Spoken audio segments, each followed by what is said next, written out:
You're listening to Raiding the Fringe with Poda, Ostinius, Nehpets, and Dr. Lee. From ancient civilizations to the cutting edge of science, from exploring the outer reaches of space to the Atlantean depths, we discuss the topics of the unknown and the possibilities of the bizarre. Are you hungry to expand your horizons? Come get your fill as we raid the fringe. Well, we'd like to thank you for joining us tonight. We are going to talk about a very interesting topic, I believe, is dreams. Today I'm gathered again with my friends here, and we got Poda. What's up? Osinius. Howdy. And Dr. Lee. Good day. So, guys, today I believe that we are going to talk about dreams. What they mean to you. Do you have them? Do you enjoy them? Are you allowed to control them? Things like that. So how about we start off with anybody? Someone just start talking. Yes, and yes. There you go. I have the craziest dreams all the time. I will have the most epic adventures. Yes. I once had a dream where I was an astronaut, and I had flown to Mars. Interject with a question. You flew to Mars? It's a long trip. Did you imagine the trip, or was it like, I'm going to Mars. Hey, look, I'm at Mars. No, actually, I don't remember the journey. I was at Mars. But more to the point, it was a prologue of the dream. Because at the point where my dream really kicked in with all the details and everything, I was flying back from Mars. So the Mars trip was more of a memory. The Mars trip, yeah, it was presented as a memory in the dream. And my wife, not my real wife, this was before I was married, but in my dream I was married, and she had fallen in love with someone else and gotten married because I had been declared dead. Something went wrong with the journey, and I lost communications. Nothing went wrong on my end. We just lost communications. They declared me dead. And when I got back, I had to face the drama of her being split between her old love and her current love, kind of like a Castaway situation. Yeah. And this was before Castaway. This was many years ago, but it was so vivid in my brain. How long was the journey? 3 months. To Mars and back? Just back from Mars. Oh, you shouldn't have married that chick. Man, yeah. No, I was Lost communication for 3 months. Well, it's time to move on. Oh, I think I'd lost communication for longer than that. But anyway, the textures, like seeing the pain in her face, and the rooms I had to go in during press conferences from coming back while dealing with her, going off into a side chamber so we can argue out the points of what's going on. Like, there was so much vivid detail in it. It was crazy. Kind of like Event Horizon, but you didn't just kill yourselves? I was going to ask about, have you seen John Carter, or was that movie even out about that time? Ooh. John Carter wasn't out yet. The book was, wasn't it? This had to have been... I think it was. 2000. All right. Well, you say you flew, and you mentioned astronaut. Were you in a ship? Where'd you fly? No, this is going to Mars, guys. Traditional NASA trip in this. It was like Superman. It's time. I mean, that sounds like a pretty interesting concept. You know, you were a young person then, so that complex of, emotions and trying to figure out certain aspects, that's very interesting. That shows probably how complex your mind works as today, probably. That, or I just really ate something crazy. Well, it's true that eating things can affect your dreams. If you eat certain kinds of cheeses, supposedly that affects your dreaming rate. Yeah. It's Okay, scientifically Ebenezer. proven. Okay, one more Crumb of bread? one more short explanation. I think that this was diet related. It was a much shorter dream. All I remember is waking up on the beach, face up, and looking down over top of me is this Jamaican man. That sounds scary. Okay, so sunny day, I'm on the beach, I wake up, I'm staring straight up into the sky, and then down over my head, he's looking down at me from above, and he says, "That's why you don't have any friends. It's because you smell like a butt. I ain't talking no fresh, clean from the shower butt. I'm talking about a dirty butt from the zombie of a man, of a corpse who needed to use the bathroom long before he was bit." So what you're telling me is your dreams tell you stink? No. Lee woke up with an incredible hankering for a Caribbean jerk. Is that what they call it nowadays? That was my entire dream. It was that short, and I woke up laughing. And I wrote it down. That's how I could remember all the words. See, now that is like a perfect precursor for you. Knowing you, like your personality and stuff, serious things happen. You described this whole journey to Mars and coming back, and your wife, who you loved for years, is all like disjointed, and it's like, oh man, like there's this huge psychological like damage that's been dealt to you, and then it ends up with a damn jerk. And you laugh about it. That would definitely be something that would surprise me if that happened to a dream. Oh, yeah, I wouldn't imagine you dreaming. Do you have questions about the Jamaican? No. I ain't telling you shit, man. I do. Was he really Haitian? I mean, he would know zombies better than anybody else around here. But know.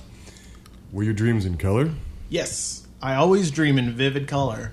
Although, I couldn't say it's somewhere in between cartoon and real. Some of my dreams come out really realistic, like I feel like I'm actually in the room and talking to people, but a lot of times my dreams kind of have this cartoonish overtone, and sometimes I won't realize it until I wake up.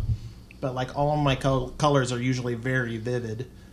Mm-hmm. See, my dreams are really vivid, they're in color, but when I have like epic dreams like that, they're like superiorly epic. It's like in my brain, I'm hearing a book on tape. So for like your circumstance, to you, you're laying in a beach and you open your eyes to the bright sun, and over you leans this dark man that says, "Oi, hey, I'm gonna say something interjectably in a racist voice," and everybody's like, "Ha ha ha ha, that's great." For me, it's like I woke on the sand dunes by the crashing of the waves. Well, why don't you tell us one of your dreams? If you're going to start describing how epic they are. Okay. They're all narrated film noir style. That would be awesome. No, but in my case, it would have been like, there was a solar eclipse. Then I realized the darkness smiled. Hey there, you lazy layabout. Like, So you are saying you have a film noir monologue going on? Yeah, almost. She walked in as beautiful as ever. No. That's when I realized I was dreaming. Okay, no, I do have this. Okay, so I do have a dream that I want to share. Mm-hmm. This is a dream that stuck with me for months and months and months, and I had goosebumps, like, thinking about it. I couldn't stop thinking about it. Wanted to write a short story about it. Wanted to do something with it because it was so crazy. So, in my dream, it's super epic, super realistic. And it lasted for months and months. Unlike you not remembering your journey and stuff like this dream, when I woke up, I had to remember who I was and where I was. Oh, I've had a dream like that like, once. Oh, whoa. So, in my dream, it was very Lovecraftian, we'll just say this. It was modern day life, and just one day on the news, you started seeing these stories about monsters. And these monsters are coming up, and they're murdering people. At first, nobody knows anything about them. But as time passes, people start, investigating and learning more and more. As it turns out, these monsters, which are, let me describe them in the best way I can. They're about 17 foot long, but as they stood up like a cobra, the standing up part of them was about 9 feet tall. Mm-hmm. They had hoods that came out, giant maws with fanged teeth. Mm-hmm. And it wasn't just the two big fangs like a snake. It was similar to that, but it was a little bit more dragon-esque, if I could say that. Okay. They had scales riveting down their body, and they were thick, rigid scales. They were flexible. They could rattle out their scales. So when they hunted people, they would rattle their scales. It was like a rattlesnake, but it didn't have the tail. It was like their scales all over their body. The scales were razor sharp, and hidden within the scales, there were 4 tentacles that could come out and reach out and grab people and kill people. And they would just reach out and grab anybody, whatever they could, drag them in, rip them apart. And as they're ripping apart the human flesh, they would bring them into their razor-barbed scales, open them up, and shred them to pieces, rolling around in the scraps of skin and the vicious, grossness of human bodies. That's a hell of a monster. And it was kind of vampiresque. Like, they soaked in, like, the blood through the skin under the scales, and that's how they absorbed, like, energy and got nutrients and whatever. Mm-hmm. So, they were super fast, super big, super scary. And the closest they got to you, like, you would hear the rattle, you're already done. Too late. they were close enough to get you. You know what I mean? So these monsters surface. They were burrowed down in the earth. They surface. And once they surface, somehow, whatever it is, dream logic, call it, but the regular balance of mortality was shifted. So now, these, for lack of a better term, creatures, monsters, demons, we'll call them demons, I'll call them demons. These demons surface, and they hunt the living. But once they come up, it offshoots the mortality rate, and if you are killed, so if a monster kills you, you're dead forever. You're just dead. He just ripped you apart and ate you. Mm-hmm. If you have been killed before, like after they had surfaced, so like say the moment they surfaced, I shot Poda with a gun, blam, he's dead. He's healed and he gets up and he is now an immortal. He cannot be killed by any other means. I could burn him at a stake. I could shove a stake through his heart. I could do all sorts of other things to him. But unless he was shot in the head again, he was immortal. He could not die. He would always come back. Mm-hmm. That becomes a permanent weakness, though, the original death? That becomes that weakness. The original death is how you die again. But once you die again, you come back one last time, but you can die anyway now. Okay? So, once you have been killed in another way, the demons weren't interested in killing you. It was like you were invisible to them. So, during these months and months and months of time, personally, I got electrocuted to death. So I couldn't be killed again unless I was electrocuted. I was friends with a guy who in my dream, he was Nicolas Cage. I'm just saying, in my dream it was Nicolas Cage, but his name was like Barry or something stupid like that. But he was a bus driver, and he died in a car wreck. So he couldn't be killed again except for by being in a car wreck. And so we got a bus, we armored the bus, and we decided, hey, we're going to be monster hunters. We're going to go kill these monsters because not everybody's dead. You know, these monsters are still hunting people. So let's go kill the monsters before they can kill regular people. So we start doing this. Months and months down the road, we save some people. Sometimes we get there and it's, you know, we did the best we could, but, you know, it's not a good outcome. Mm-hmm. But the monsters aren't interested in us after that person's dead. Well, let's get back on the bus, you know. And so we're doing this for months and months, and then he starts getting twisted as time goes on, and there are less real people, and now there are just these monsters, like, hunting around the world and stuff. So when we find real people, it starts getting twisted. And he's like, I wouldn't want to live a life trapped, you know, by these monsters hunting me all the time, living and hiding and stuff like this. I'm going to help these people. So he starts getting the people and killing them, and then killing them again, so that they would be dead and they wouldn't have to worry about this monster-ridden world. Once all the regular people are gone, we start hunting other immortals. And these people, we don't know how they died. So it becomes twisted, and we catch these people, and we start torturing them, murdering them in millions of ways to find out how they originally died to give them their final piece. And then there are other times we'll come into a warehouse or something, and there are monsters, and there's like a little kid. There's a little kid there. The little kid is alive. The monsters are interested in killing this kid. So in order to give this kid any sort of leniency, do we kill the kid? Or do we let the monsters kill the kid? Either way, the kid's got to die in order to either be released or be safe. Like, dude, it was a total mind splooge. Like, it messed with me hardcore. Okay, so you just went along with Nicolas Cage and be like, yeah, sure. These are months and months. It's a natural progression of the dream and the world as it was, because this is how the world is now. You know what I mean? I mean, props for Barry, because you said he died in a car accident, and then now his majority of his time he's driving. Oh, he's driving That's true. Wicked armored bus, though. So he could ram down things, and it's not like he got killed in a car crash. He's mowing down, like screaming, and it's Nicolas Cage in my mind. I want to remind you guys of that. So it's Nick Cage, like from Mandy. I mean, armored or not, that's like saying I died by drowning, so I've got this machine that I can breathe water. That could go wrong at any moment. How specific? No, that's different. That's different. Question: how specific? Because he died in a car crash. You can die a lot of different ways in a car crash. It was blunt trauma where his head hit the front, it caved in, and it was, you could say it was hyper physical trauma or something like that. Okay, so armored bus and helmet, and he is good. Dude, we're mowing demons down. What happens if you got hit in the head with a baseball bat?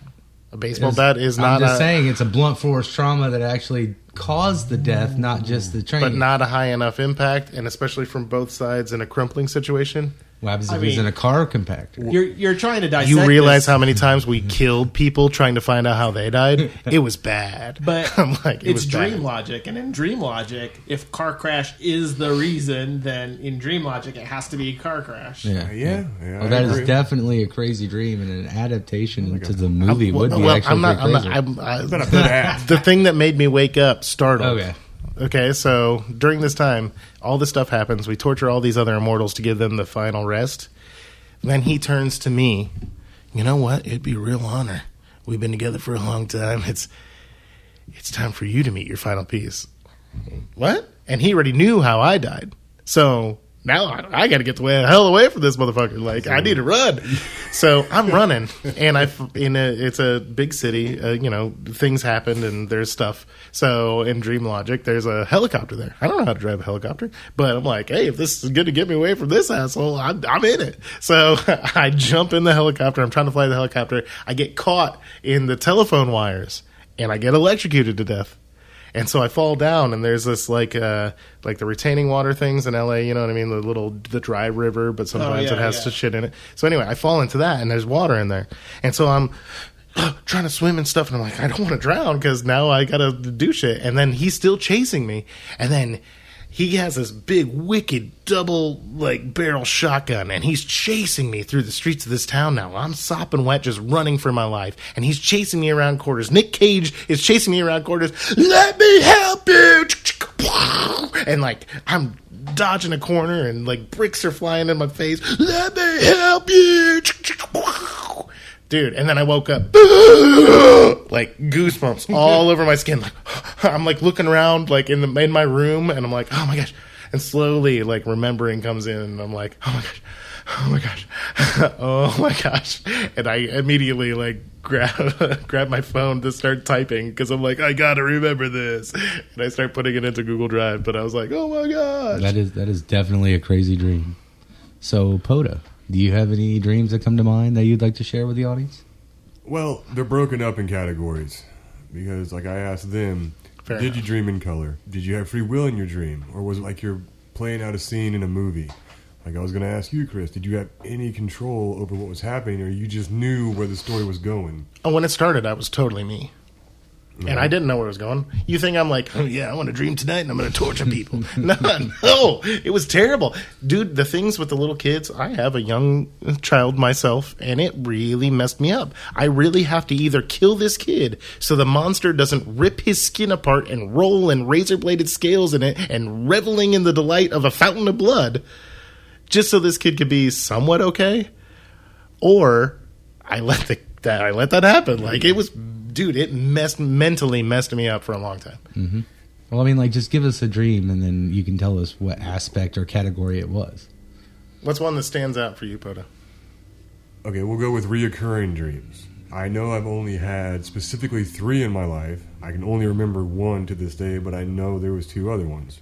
It was real simple. I was lucid dreaming. I always lucid dream unless I want to see where the story's going. Then I'll just let it run its course. We all used to go back in the day, go ghost hunting. People would call it now just trespassing. It was like an old combination factory, workhouse, like you see in the movies, run down. Ghost hunters always go to them, and always stuff happens. But I walk in, I'm by myself, and it's real, as if I were going ghost hunting, but no one came with me. I walk in the front, walk down a hallway. There's just old broken machinery and other stuff, shattered windows. I would say it looks like dusk outside, but there's a slight haze, a little bit of sunlight, like a fog. We'll say about 30, 40 feet after I get to the end of this hallway, and then I see doorways and a few other doors. I hear a constant, repetitive sound, like metal hitting metal, and then... Was it a scraping or was it a dinging? It was like a scrape and a ding. Or a clank. Yeah. Clap. Or a swash. I wouldn't say clap or that last thing that you just said. But the first 2 options. So I follow it till it gets louder. Find a door. I go into that door. Find some stairs. There's a faint orange glow down there. and it's getting louder, so obviously I know this is where it's coming from. I get down there. At the bottom of the stairs, I can look across the room, and it's clearly the boiler room, because there is someone shoveling what looks like coal into a giant furnace that we all seen before, with the big door, giant cylinder, flames.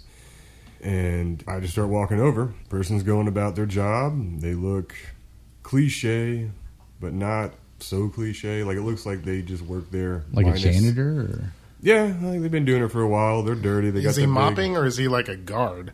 He's the guy shoveling. shoveling. He's just the dude filling up the boiler. You call it residual haunt, which really sucks because he's just doing the same job he died doing over and over again. But I walk up there, and once I'm close enough to about a couple feet away, I notice what he's shoveling is bones and dirt, which my first thought is the dirt's not going to burn very easily. The bones are going to take a lot of heat. But once they go in there, I only see like pieces of a skull, this or that. He has a mask on, but not like a gas mask, more like a welding type mask, which I don't understand how you could do that job wearing that mask. But it makes sense. He's staring at the fire, see what he's doing. I don't talk to him. I just let him go about his day or night, whatever, until he stops, looks at me, and always says, "When you die, you're mine." Then I wake up, and I never woke up scared or angry or sad, just always perplexed, like, what the hell did that mean? So every time you've had this dream, you never thought to maybe ask the guy, what do you mean? Never had the chance. Even though it's a lucid dream. Not at the end. It always ended the same way, which is why I call it a reoccurring dream, because I would always have control up to that point. Even if I chose a different hallway or a different door, the sound would start, then I would find the same door that would lead to him, and then once I got to that point, it was just on a loop, and I could never speak or reiterate or argue. As you're going down the hall and choosing your door, are you aware that it's a dream, or are you just aware that you can choose any door? I'm aware it's a dream. Every time. As soon as I see the building, I know where it's going to happen. Do you recognize, since it's recurring, oh, it's this hallway, and I know what's going to be at the end of it? Yeah, because it wouldn't matter which hallway. Even it's like, okay, last time I went right. This time I'm going to go left. It's going to be the same hallway. But you know the end. Yeah. And you know it's a dream. Yeah. Why don't you imagine like a battle axe or something? Or like another, I did. A window Like, it never or changed. Anything, like a way out. Like I want to go to, you go. if you're lucid dream, you can just be like, this wall is now a portal. Yeah, which is why it always perplexed me. Because once that section started, I had no control. So it's only lucid up to that point, and then it stops being a lucid dream. Yeah, and then it's just like a movie reel on repeat. It's like Quantum Leap. He knows he has to stop this guy. You know, shoveling bones is bad. If I did, I wouldn't be doing it. Like every leap he hopes is his last. No, I mean that is to join the union. That is definitely interesting. I mean, that probably bothered you not knowing exactly what you mean. If you're his, does that mean that your bones are going to go to him? Is he shoveling you into some kind of fire? I thought maybe I was going to be taking his job after months of thinking about it. He didn't get to finish before you woke up. When you die, you're my apprentice.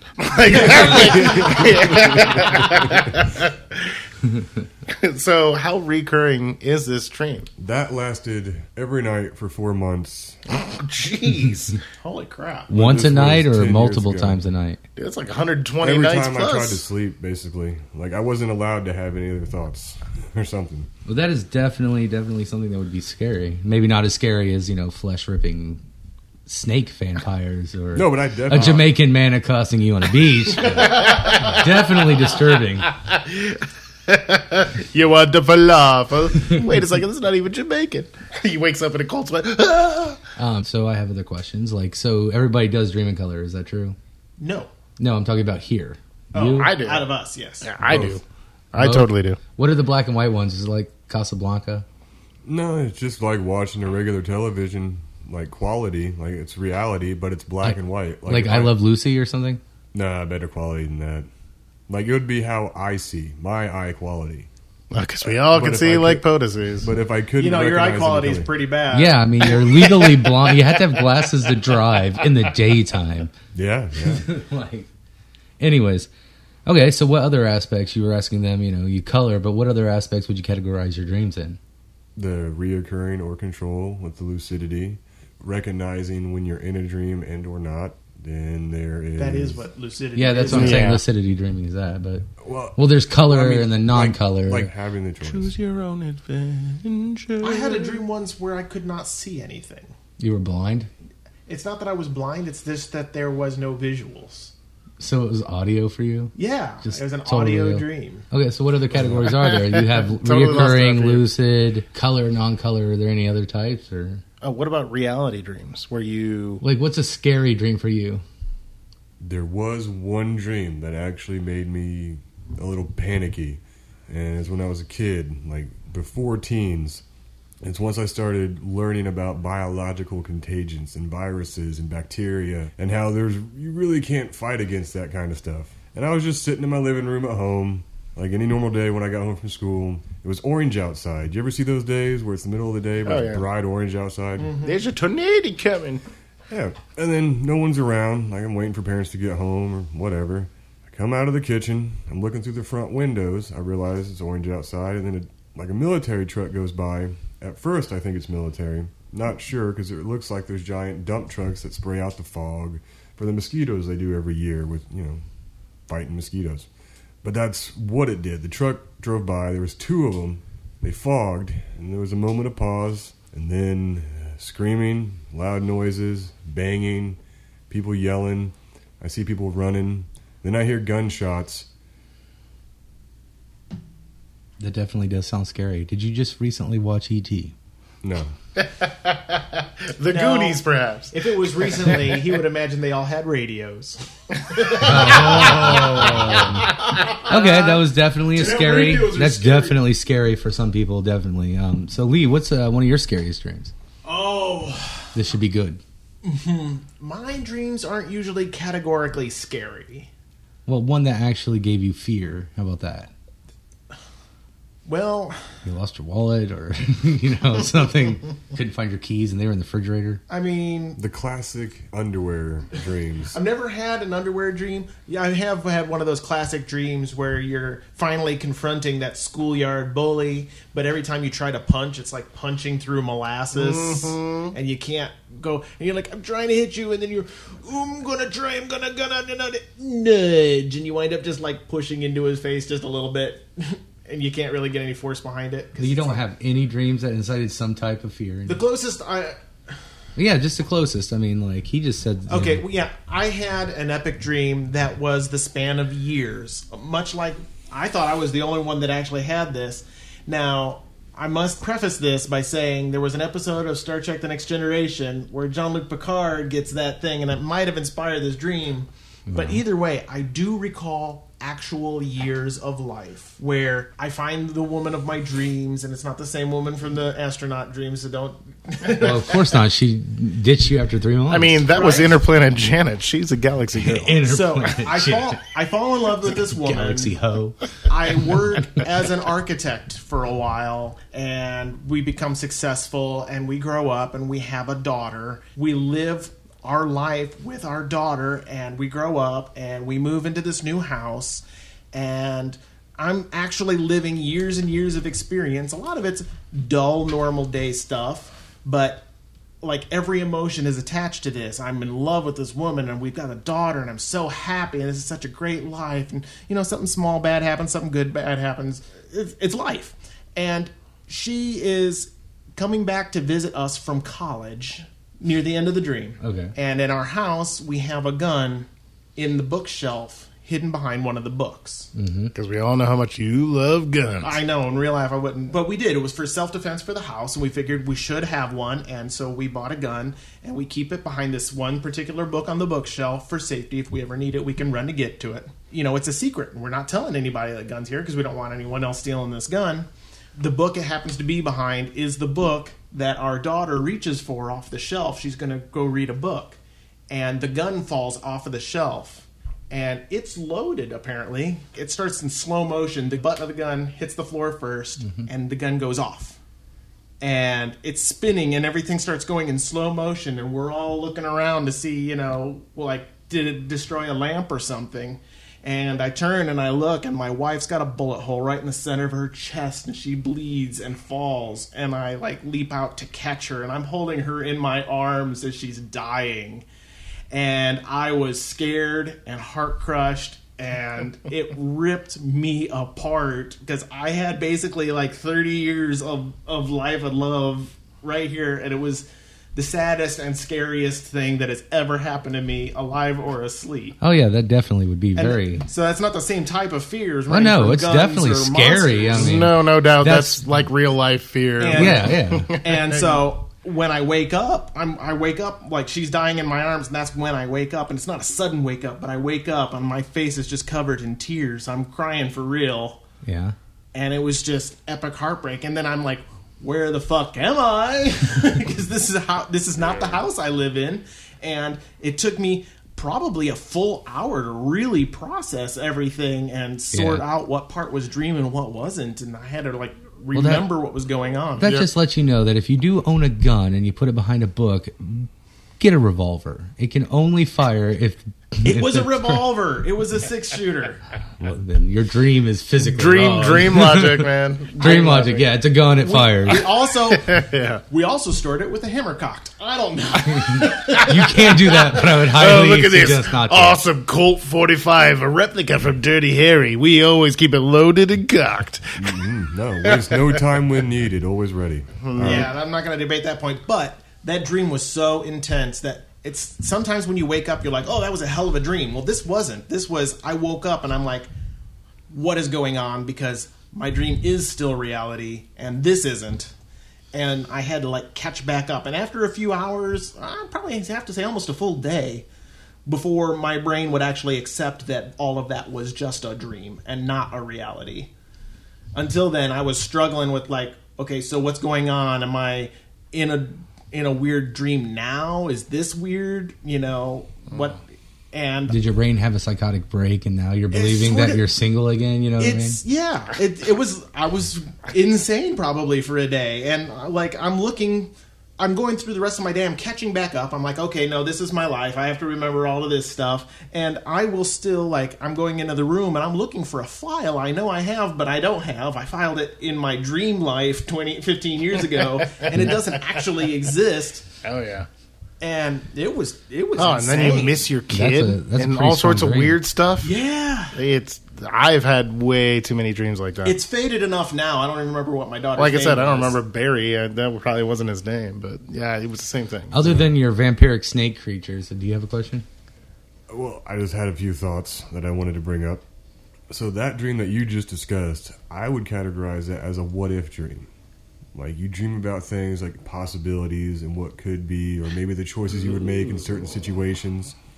I'd give it a different name, though, because almost every dream is a what-if dream, if you think about it. No, but that's a branching alternate reality dream. Yeah, I mean specific situations. Maybe in your alternate reality, that's how I went through. I once thought what it would be like to be eaten alive by a pack of wolves. So I had a dream where I was ripped apart. What the fuck? And I tried to guess what it would be like. I never wanted for it to happen.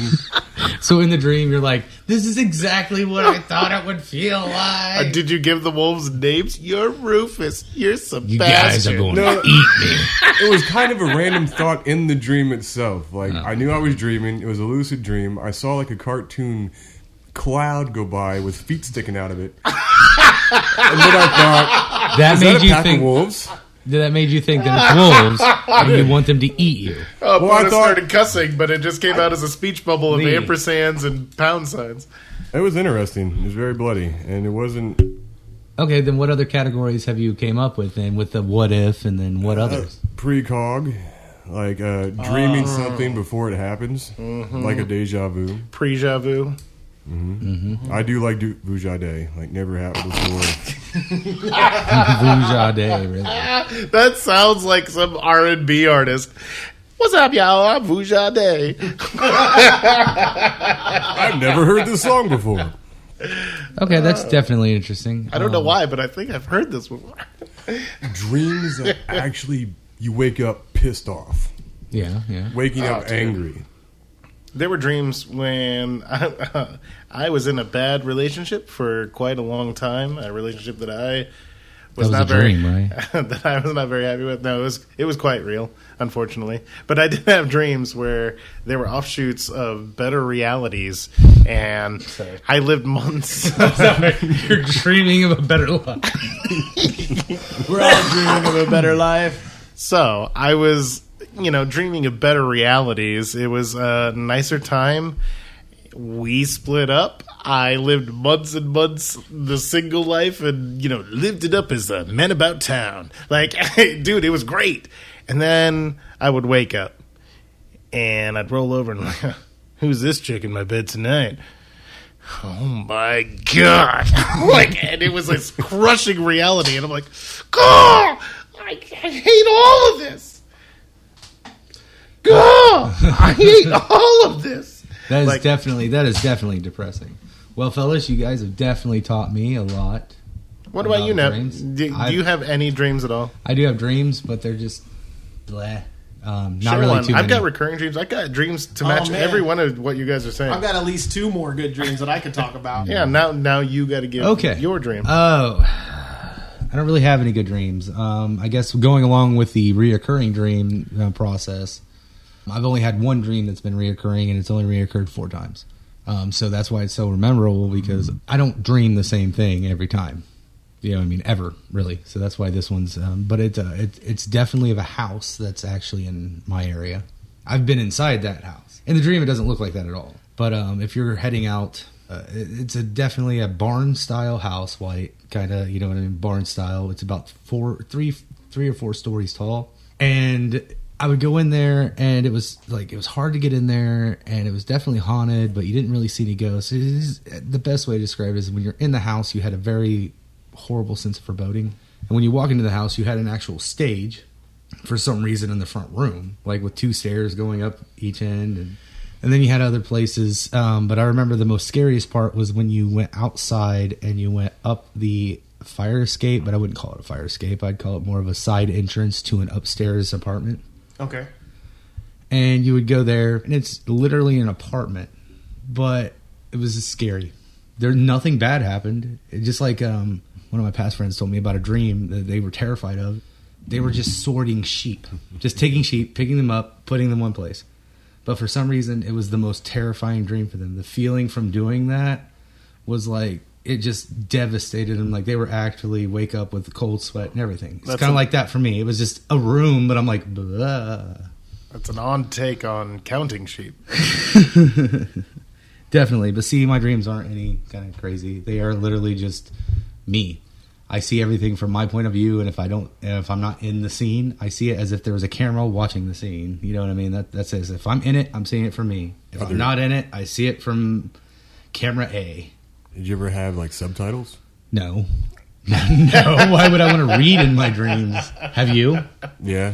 Okay, man, this dude's had some weird dreams. I want wolves to eat me, but with subtitles in German. I have had subtitles in languages that I didn't know. Words don't stay put in dreams. Anything that you can dream that you're reading a word, if you look away and look back, it will never say the exact same thing twice. No, I don't read in my dreams. Yeah, I can't say I've ever read one of mine. I have. I mean, like signs. It's not always a book or whatever, but it could just be a sign. Yeah. Or sometimes, like, I'll dream that I'm at play rehearsal and you're I've going got a this script. way. What? You're going that way. I can't say I've ever read in Yeah, one of my I have dreams. never I've had read in epic my dreams dreams. that have lasted years, but I have never read in one of my We're dreams. illiterate. We're dream illiterate. I've actually seen the subtitles. Like if I'm looking at you, the words are showing up under you, like I'm watching a movie. But it's just you. Like if I turn to you, then you got your own. Oh, I've never had that. That's Okay, interesting. so Poda has some definitely interesting dreams. Of course, we all apparently like the vampiric blood snakes and the Jamaican and the wolves eating His dreams balls. come with Adobe After Effects. Yeah, yes, definitely post-op. So, sharing dreams are something that everybody can do, and they can really enjoy themselves while doing it. And it brings a lot of people closer together because you get a little insight on their personality and how their subconscious works. We'd like to thank you for listening to this episode, and we hope that you return.